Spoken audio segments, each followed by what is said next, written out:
हरे कृष्णा। आज की भगवद गीता क्लास में आप सबका हार्दिक स्वागत है। आज हम पढ़ेंगे भगवद गीता अध्याय 9 श्लोक संख्या 9। न च मां तानि कर्माणि निबध्नन्ति धनञ्जय उदासीनवदासीनम् असक्तं तेषु कर्मसु। अनुवाद: हे धनंजय, ये सारे कर्म मुझे नहीं बांध पाते। मैं उदासीन की भांति इन सारे भौतिक कर्मों से सदैव विरक्त रहता हूँ। तो हम लोगों को ये कर्म बंधन लगते हैं। हम लोग कुछ भी कर्म करते हैं वो कर्म बंधन हमको लगते हैं, लेकिन भगवान इस कर्म बंधन से अलग हैं। क्योंकि एक एग्जाम्पल के रूप में आपको बताता हूँ। अभी जेल के अंदर कभी कभी राजा जो है वो कैदियों से मिलने के लिए जाते हैं कोई स्पेशल ओकेजन पे। तो अब राजा अगर जेल में गया है तो इसका मतलब ये थोड़ी कि जेल के कानून राजा के ऊपर लागू हैं। नहीं, राजा राजा है।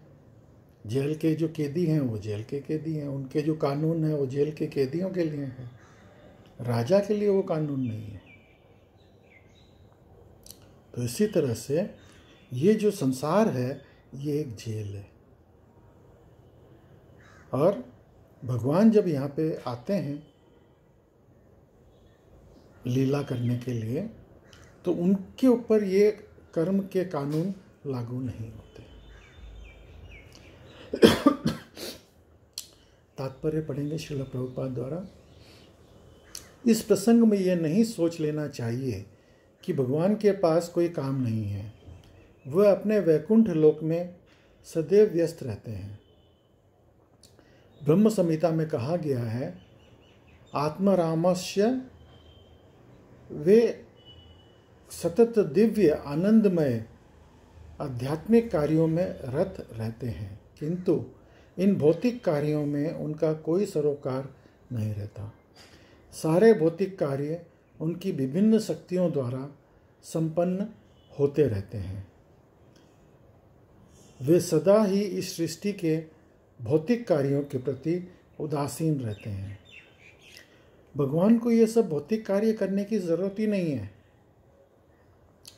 वो तो अगर संकल्प मात्र कर लें कि मेरे को ऐसा होना चाहिए, बस ये सृष्टि बननी चाहिए, उन्होंने संकल्प कर लिया, सृष्टि बन गई। ये सृष्टि का विलय हो जाना चाहिए, सृष्टि का विलय हो जाता है। भ्रिकुटी मात्र से, मतलब खाली आँख के इशारे से। भगवान आँख के इशारे से कुछ भी कर सकते हैं। उनको कुछ बोलने की भी ज़रूरत नहीं है, मन में सोच लिया तो हो जाता है। तो उनके ऊपर ये सब लागू नहीं होते, किंतु इस भौतिक कार्यों में उनका कोई सरोकार नहीं रहता। सारे भौतिक कार्य उनके विभिन्न शक्तियों द्वारा संपन्न होते रहते हैं। ये सदा ही इस सृष्टि के भौतिक कार्यों के प्रति उदासीन रहते हैं। इस उदासीनता को ही यहाँ पर उदासीनत्व कहा गया है। यद्यपि छोटे से छोटा भौतिक कार्य पर उनका नियंत्रण रहता है, किंतु वे उदासीन स्थित रहते हैं। यहाँ पर उच्च न्यायालय के न्यायाधीश का उदाहरण दिया जा सकता है, जो अपने आसन पर बैठा रहता है। उसके आदेश से अनेक तरह के बातें घटती रहती है। किसी को फांसी दी जाती है, किसी को कारावास की सज़ा मिलती है, तो किसी को प्रचुर धनराशि मिलती है, तो भी वह उदासीन रहता है। उसे इस हानि लाभ से कुछ भी लेना देना नहीं रहता। तो जैसे अगर कोई खूनी व्यक्ति अदालत में जाता है और वो जज जो है उसने उसको सज़ा सुना दी फांसी की, तो क्या वो जज को जो है वो किसी की हत्या करने का पाप मिलेगा? नहीं। जज उदासीन है, वो अपना कार्य कर रहा है, तो सजा उसको मिली है आदमी को, जज ने सुनाई है, लेकिन जज उसके लिए उसके अंदर जज रेस्पॉन्सिबल नहीं है। जज को पर्सनल अकाउंट के अंदर कुछ नहीं हो रहा है। दूसरे एग्जांपल से समझाता हूँ। आपके बैंक अकाउंट में 10 लाख रुपया है। अब जो कैशियर जो वहाँ पे बैठा है बैंक के अंदर, आपने सोचा कि चलो मेरा 10 लाख अकाउंट में है, उसमें से मैं 5 लाख निकाल लेता हूँ। आपने चेक लिखा, चेक बैंक में गया, कैशियर से 5 लाख रुपए निकाल लिया। अब कैशियर क्या शाम को सर पकड़ के रोएगा, बोला मेरे 5 लाख रुपए चले गए? कैशियर को क्या लेना देना, उसके तो वो बैंक का पैसा था, उसने दे दिया। आपको अगले दिन मन में आया कि मैं 10 लाख रुपए और जमा कर दूं खाते में, तो कैशियर ने ले लिया, जमा कर दिया खाते में। अब क्या शाम को वो घर जाते समय खूब नाचेगा कि भाई मेरे को तो देखो 10 लाख रुपए की कमाई हो गई? नहीं भाई, उसको उससे क्या फ़र्क पड़ा। तो उसी तरह से भगवान को इस कार्यक्रमों से कोई फर्क नहीं पड़ता।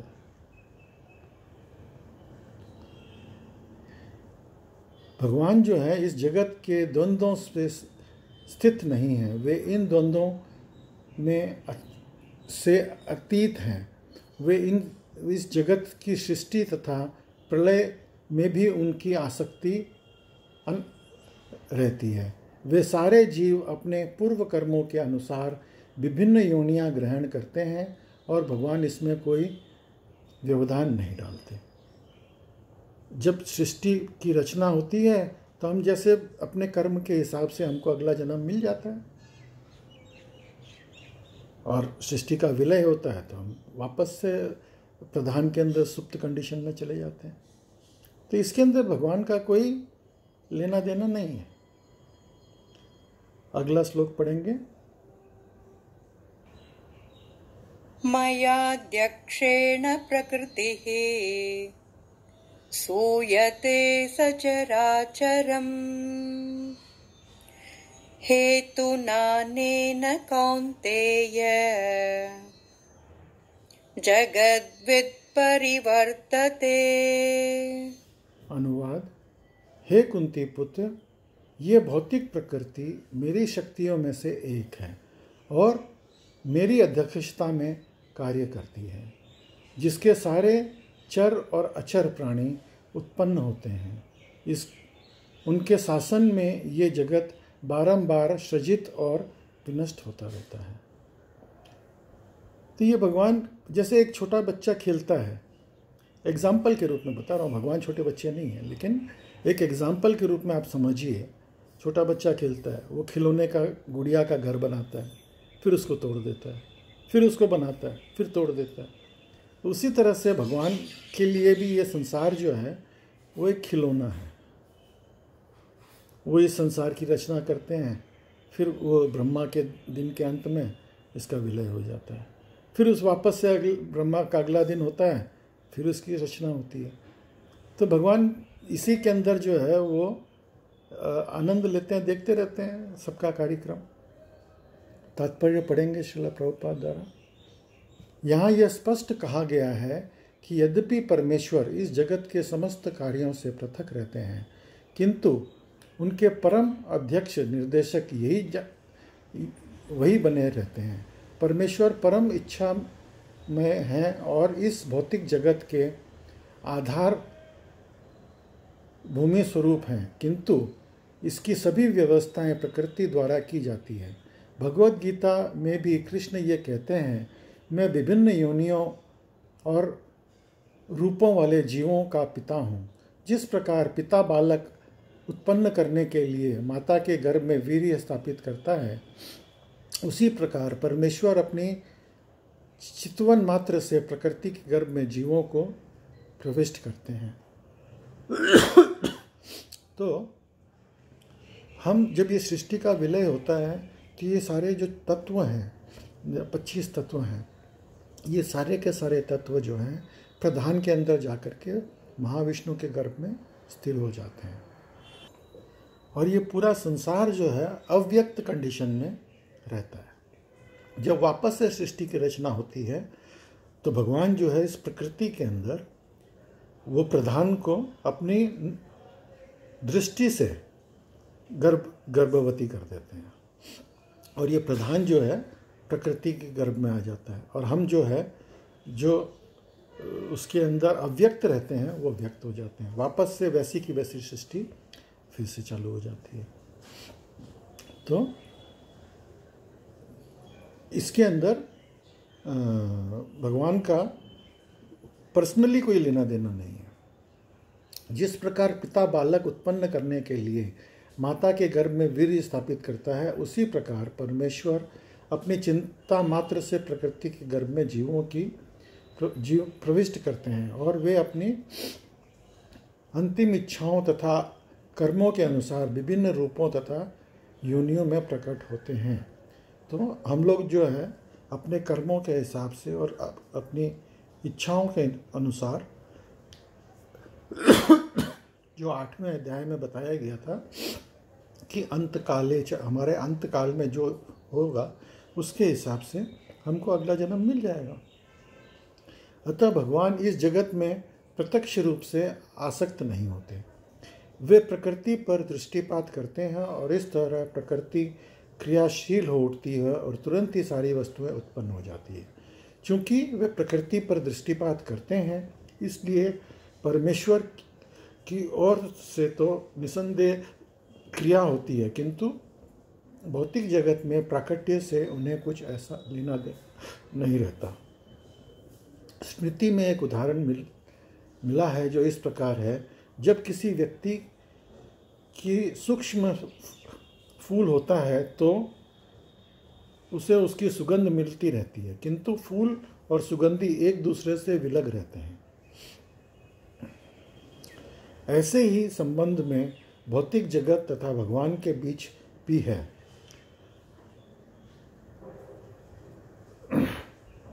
वस्तुतः भगवान को इस जगत से कोई प्रयोजन नहीं रहता, किंतु वे ही इसे दृष्टिपात से उत्पन्न करते हैं तथा व्यवस्थित करते हैं। सारांश के रूप में हम कह सकते हैं कि परमेश्वर की अध्यक्षता में बिना प्रकृति कुछ भी नहीं कर सकती, तो भी भगवान समस्त कार्यों में पृथक रहते हैं। तो ये सब भगवान की इच्छा से होती है और उनकी इच्छा नहीं हो तो ये सब कुछ नहीं होता। अगला श्लोक पढ़ेंगे। अवजानन्ति मां मूढाः मानुषीं तनुमाश्रितम् परं भावमजानन्तो मम भूतमहेश्वरम्। अनुवाद। जब मैं मनुष्य रूप में अवतरित होता हूँ तो मूर्ख मेरा उपहास करते हैं। वे मुझ परमेश्वर के दिव्य स्वभाव को नहीं जानते। तो लोग बाग बोलते हैं भगवान माया में आ गए। तो ये जो है ये असत्य है। भगवान तो निर्गुण निराकार हैं। इस तरह से लोग बाग जो है वो भगवान का उपहास करते हैं। बोले ये तो माया है, भगवान की माया है। भगवान भी जो है माया में है। अभी कोई लोग बोलते हैं भगवान भी जेल में आ गए, क्योंकि ये संसार जो है एक जेल है। तो बोला भगवान भी जेल में। अरे ये सब बेवकूफ़ लोगों की बात को ध्यान नहीं देना चाहिए। भगवान भी बोलते हैं। तात्पर्य पढ़ेंगे श्रील प्रभुपाद द्वारा। इस अध्याय के पूर्ववर्ती श्लोकों में यह स्पष्ट है कि यद्यपि भगवान मनुष्य रूप में प्रकट होते हैं, किंतु वे सामान्य व्यक्ति नहीं होते। जो भगवान सारे विराट जगत का सृजन, पालन तथा संहार करते हैं, वो मनुष्य नहीं हो सकता। वो तो अनेक मूर्ख है जो कृष्ण को शक्तिशाली पुरुष के अतिरिक्त और कुछ नहीं मानते। वस्तुतः वे आदि परम पुरुष हैं जैसा कि ब्रह्म संहिता के प्रमाण स्वरूप में कहा गया है, ईश्वर परम कृष्ण, वे परम ईश्वर हैं। तो भगवान जो हैं वो परम ईश्वर हैं, हमको उनको साधारण नहीं समझना चाहिए। ईश्वर या नियंता अनेक हैं और वे एक दूसरे से बढ़कर प्रतीत होते हैं। भौतिक जगत में समस्त प्रबंध कार्यों का कोई न कोई निर्देशक होता है, जिसके ऊपर एक सचिव होता है, फिर उसके ऊपर मंत्री तथा अन्य उससे भी ऊपर राष्ट्रपति होता है। इनसे भी ऊपर एक नियंत्रक होता है, किंतु एक दूसरे के द्वारा नियंत्रित होता रहता है। ब्रह्म संहिता में कहा गया है कि कृष्ण परम नियंता है। निसंदेह भौतिक जगत तथा वैकुंठ लोक दोनों में ही कई कई निर्देशक होते हैं, किंतु कृष्ण परम नियंता हैं तथा उनका शरीर सच्चिदानंद स्वरूप है। अब ये संसार जो है, ये तो पूरे जो विश्व है, पूरा जो ब्रह्मांड है, उसका एक छोटा सा हिस्सा है, छोटा सा हिस्सा। जैसे जो शहर होता है उसके अंदर जेल एक छोटा सा हिस्सा होता है, और जो कैदी लोगों को जेल में डाल दिया जाता है।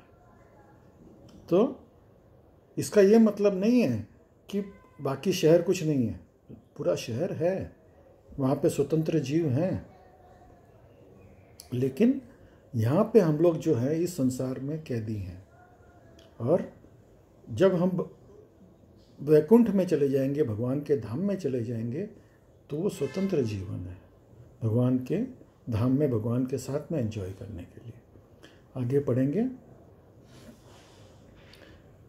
पिछले श्लोक में जिन अद्भुत कार्यकलापों का वर्णन हुआ है वे भौतिक शरीर द्वारा संपन्न नहीं हो सकते। कृष्ण का शरीर सच्चिदानंद रूप है, यद्यपि वे सामान्य व्यक्ति नहीं है, किंतु मूर्ख लोग उनका उपहास करते हैं और उन्हें मनुष्य मानते हैं। उनका शरीर यहाँ मानिश्रिम कहा गया है, क्योंकि वे कुरुक्षेत्र युद्ध में एक राजनीतिज्ञ और अर्जुन के मित्र के भांति सामान्य व्यक्ति बनकर कर्म कर रहे थे। तो अगर कोई सामान्य व्यक्ति के रूप में कर्म कर रहा है तो उसको वो सामान्य है ऐसा मान लेना बेवकूफ़ी है। वे अनेक प्रकार के सामान्य पुरुष की भांति कर्म करते हैं, किंतु उनका शरीर सच्चिदानंद विग्रह रूप है। इसकी पुष्टि वैदिक साहित्य में भी हुई है। सच्चिदानंद रूपाय कृष्णाय, वे कृष्ण भगवान कृष्ण को नमस्कार करता हूँ जो सच्चिदानंद रूप है। गोपाल तप्तनी उपनिषद के अंदर ऐसा बताया गया है। वेदों में ऐसे अन्य वर्णन भी हैं। आप इंद्रियों तथा गायों के आनंद स्वरूप गोविंद हैं, सच्चिदानंद विग्रह हैं तथा आपका रूप सच्चिदानंद स्वरूप है। भगवान कृष्ण के सच्चिदानंद स्वरूप होने पर भी ऐसी अनेक विद्वान तथा भौतिक भगवद गीता के टीकाकार हैं जो कृष्ण को सामान्य पुरुष कहकर उनका उपहास करते हैं। तो इसीलिए ये 800 तरह की भगवद गीता अवेलेबल है मार्केट में। हम लोग क्यों बोलते हैं कि ये सब नहीं पढ़नी चाहिए? प्रमाणिक गुरु द्वारा जो गीता है वही पढ़नी चाहिए, जिससे सही फल मिलता है। आप गलत चीज़ पढ़ोगे और गलत उसके अंदर पहुंच जाओगे। भले ही अपने पूर्व पुण्यों के कारण विद्वान असाधारण व्यक्ति के रूप में पैदा हुआ हो, किंतु श्री कृष्ण के बारे में ऐसी धारणा उसकी अल्प अज्ञता के कारण होती है, इसलिए वह मूढ़ कहलाता है। इसलिए मूर्ख पुरुष ही कृष्ण को सामान्य पुरुष मानते हैं। ऐसे मूर्ख पुरुष कृष्ण को सामान्य पुरुष इसलिए मानते हैं क्योंकि वो कृष्ण के गुह्य कार्यों तथा उनकी विभिन्न शक्तियों से अपरिचित होते हैं। वो ये नहीं जानते कि कृष्ण का शरीर पूर्ण ज्ञान तथा आनंद का प्रतीक है। वे प्रत्येक वस्तु के स्वामी हैं और किसी को भी मुक्ति प्रदान करने वाले हैं। चूँकि वो कृष्ण के इतने सारे दिव्य गुणों को नहीं जानते, इसलिए उनका उपहास करते हैं। तो ये मूर्ख लोगों की कमेंट्री हमको नहीं सुननी चाहिए। प्रामाणिक गुरु, प्रामाणिक आचार्य द्वारा लिखी हुई, जैसे अगर आप समझ लीजिए बीकॉम पढ़ रहे हैं, सीए बनना चाहते हैं, तो सीए में बाटली बॉय एंड बाटली बॉय ये एक नाम है अकाउंटेंसी में। तो अकाउंटेंसी की किताब आप अगर पढ़ोगे तो किसकी किताब पढ़ोगे? आपके बिल्डिंग के एक चौकीदार ने भी एक अकाउंटेंसी पे किताब लिखी है, क्या आप वो किताब पढ़ोगे? या बाटली बॉय एंड बाटली बॉय ने एक किताब लिखी है, उस किताब को पढ़ोगे? नेचुरली आप बाटली बॉय एंड बाटली बॉय की किताब पढ़ोगे। तो इसलिए हमको प्रामाणिक गुरु द्वारा लिखी गई, प्रामाणिक आचार्यों द्वारा लिखी गई किताब ही हमको पढ़नी चाहिए। इसीलिए और वो भी हमको जाना चाहिए प्रामाणिक गुरु की शरण में, और वहाँ से उनसे सुन करके सीखना चाहिए। तो आज की भगवद गीता क्लास में आप सब सम्मिलित हुए, उसके लिए बहुत बहुत धन्यवाद। हरे कृष्णा।